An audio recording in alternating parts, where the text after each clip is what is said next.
Invité le vendredi 31 mars 2023 à entretenir la coordination provinciale de la jeunesse des Ensemble pour la République à Kinshasa dans une formation technique ayant comme thème comment communiquer efficacement en période électorale, Chérubin Okende, porte-parole du parti, a donné de la voix. Abordant l'actualité politique du pays, caractérisée entre autres par la proposition de loi Tchani, le délégué général en charge de la communication, médias, partenariats politiques et socio-professionnels a démontré le caractère méphistophélès de cette initiative. Cette initiative, en tout cas, est discriminatoire. Elle est ségrégationniste et raciste. Bon, on peut parler de métier aujourd'hui. Je me rappelle en son temps, lorsque Léon Kekouadodo devrait s'exprimer sur les métis.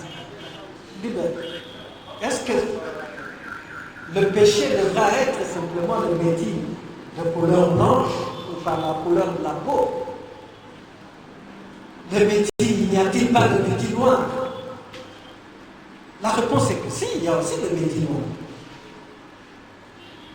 Et c'est ça la discrimination, le début de la ségrégation, le début du racisme. Cette initiative viole massivement les dispositions constitutionnelles, des lois et même certaines conventions internationales. Pour le porte-parole des Ensemble pour la République, la proposition de loi Tchani ne vise que Moïse Katumbi qui fait peur. Pourquoi on cherche à écarter Moïse Katumbi? Pourquoi? Seront-elles encore des élections inclusives? Non. La réponse est qu'ils ont peur de Moïse Katumbi. Ils ont peur du leadership de Moïse Katumbi. Si, ma foi, ils étaient sûrs qu'ils ont un bilan, ils ont une vision, ils ont la capacité de pouvoir convaincre le peuple congolais. À la loyale, ils auraient tout mis en œuvre. Au-delà de la planification de la fraude électorale, vous voyez le processus, comment il est aujourd'hui chaotique. Au-delà de cela, la candidature, l'annonce de la candidature de Moïse Katumbi crée des cauchemars. Vous devez dire au peuple congolais que c'est à cause de ces cauchemars qu'aujourd'hui, ils vont multiplier des astuces, des raisons, tout ça pour disqualifier Moïse Katumbi. À en croire Chérubin Okende, la proposition de loi Tchani, qui s'accompagne d'une initiative de révision constitutionnelle, est une vraie forfaiture. J'aimerais aussi évoquer l'article 219 de la Constitution qui interdit la révision constitutionnelle pendant l'état de siège.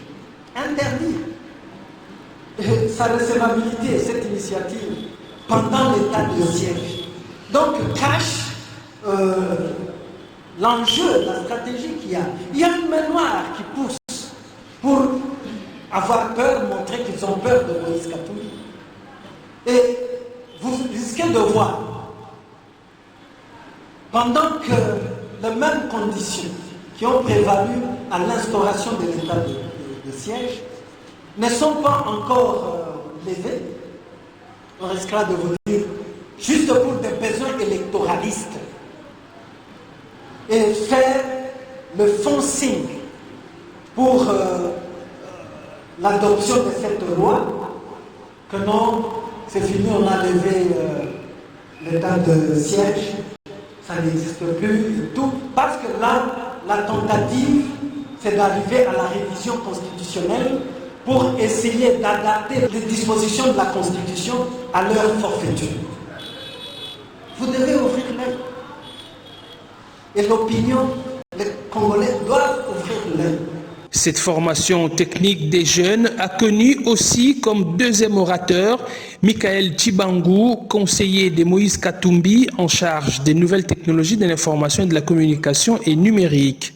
Il a outillé la jeunesse militante des Ensemble pour la République sur la communication digitale. À l'issue de cette rencontre, les jeunes des Ensemble pour la République se sont dit ragaillardis et prêts à affronter les prochaines élections et surtout de porter Moïse Katumbi à la tête du pays.